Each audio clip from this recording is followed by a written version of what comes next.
How to fix back camera not working on iPhone. To fix this issue, the very first thing you need to do is, if camera application is running on your background, then simply remove it. Once you do that, the very other next step you need to do is force restart your device. To force restart your device, simply press the volume up button, then volume down button, and keep pressing the side button until you see black screen with Apple logo. Once your phone restart, check if your problem has been solved or not.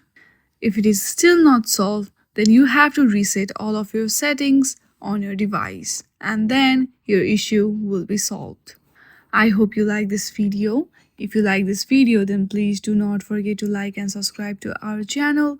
Thank you for watching.